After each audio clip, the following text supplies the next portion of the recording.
මරණයටපත් වෙනවා. එතකොට ඒ මරණය බෑ කිව්වට හරියන්නේ නැහැ. මරෙන්නම සිද්ධ. ඒ නිසා ඔබ හැමදෙනාම මරණයේ වේදනාව ගැන දුක ගැන සිහියෙන් ඉන්න ඕන. මම මැරෙන්න කොයි වෙලේ මල ගෙදර ගෙවල් ගියාම ඒ ගැන වැඩිපුර දැනෙනවා ඔබට. ඒක කිසිම ආය අපිට.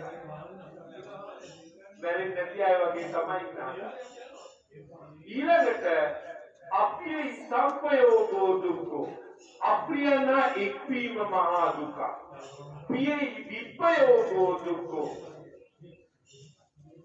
ප්‍රියගේ වෙන්වීම දුක. අප්‍රියන එක්වීම දුක, ප්‍රියගේ වෙන්වීම දුක. ඉච්ඡිත අලාභ දුක්ඛෝ අපි හිතන හැමදේම අපිට ලැබෙනවද?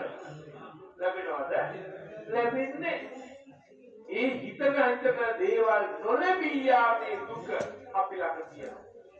ඒ නිසා සුපින්වතුනි මේ දුක මුළු සංසාරේ අපි ඉපදුනොත් අපිට ලැබෙනවාම.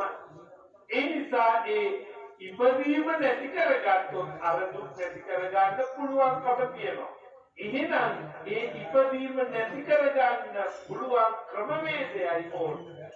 බුදුහාමුදුරුවෝ ඒකට ඉස්සරහ කළා. ඒ අනුව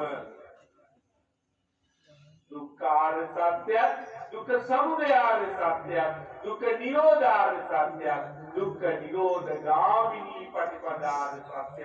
හඳුනා ගන්න. කරුණ මතක තියාගන්න. දුකට හේතුව දුක නැති කිරීම, දුක නැති කිරීමේ මාර්ගය. මතකයි. කියවන්නේ මොමයි?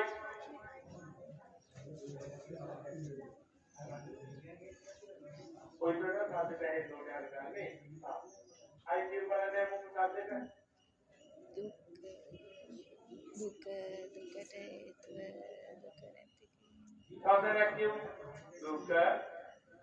හේතුව දුක නැති කිරීම. සාධනක් කියමු. දුක නැති කිරීමේ මාර්ගය. මොකද දුක නැති කිරීමේ මාර්ගය? ආර්ය අෂ්ටාංගික මාර්ගය. දැන් ඔබ ලෑස්තිද ආර්ය මාර්ගයේ ගමන් කරන්න? ලෑස්ති. ඔබ මේ වෙනකොට ගමන් කරමින් ඉන්නේ නේද? ඔබද ගමන් කරන්නේ සම්මා දිට්ඨි. නිවැරදි දෘෂ්ටියකට එනවා. සම්මා සංකප්ප ඒ දෘෂ්ටිය අනුව අදහස් දරනවා. සම්මා සංකප්ප. ඊළඟට සම්මා වාචා නිවැරදි වචනේ ඔබ